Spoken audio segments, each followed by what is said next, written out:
Hello everyone, nandito ako ngayon sa sementeryo. Yan. Nanguha ako pagkain ng kambing. Pero gutom na ako. Wala pa akong tanghalian at oras na para mananghali. Ngayon, para malaman na natin natin.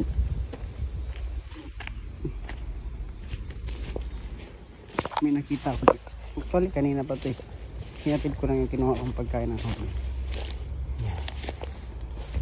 Para maipakita sa inyo na ito edible. Ayan. Ayan o. Oh. Edible yan guys. Ang dahon niya ito. Ito. Ayan dahon yan. Ayan. Ito. Yan ang dahon niya guys. Kakainin ko to.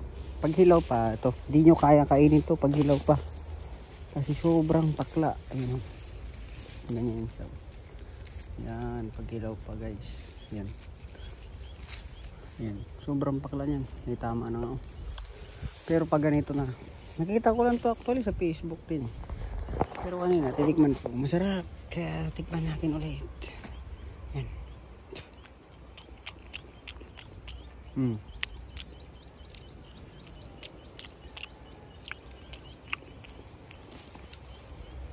Para siyang ano? Para siyang melon.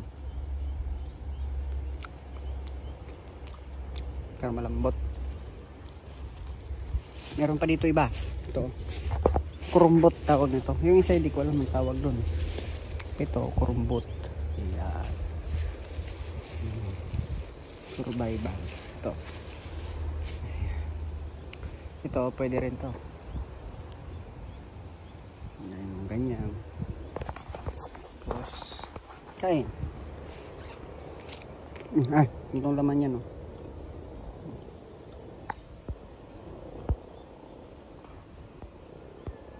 Magkanong laman. Pero pwede lang. Tawid gutom. Meron pa iba. Ito. Ito. Pag walang wala. Yung ubod nito. Alam mo, pwede ito.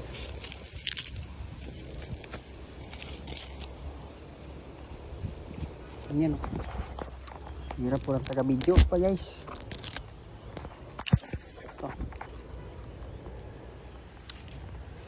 Yung dulo lang nito kasi. Ayan o. Ayan. Ayan o. Kita niya. Ayan. Tubig, source of water, fiber. So marami tayong makukuha dito makakain. Yan, bunga ng ipil-ipil din, pwede rin yan. Kuha tayo bunga.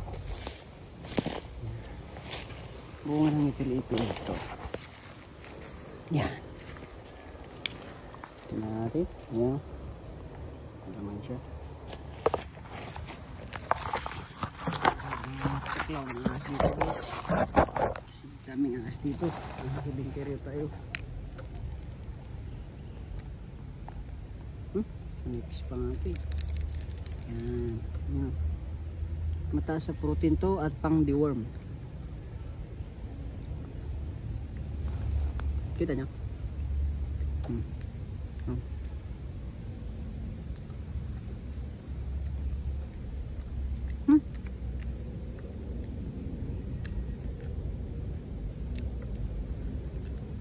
Duda kayo sa sarili nyo na may bulate kayo, lantakan nyo to, bunga ng ipil-ipil.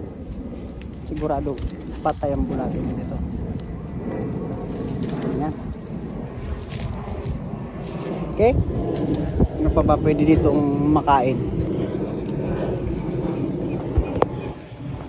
Dito tayo sa kalawakan ng Campo Santo ng mga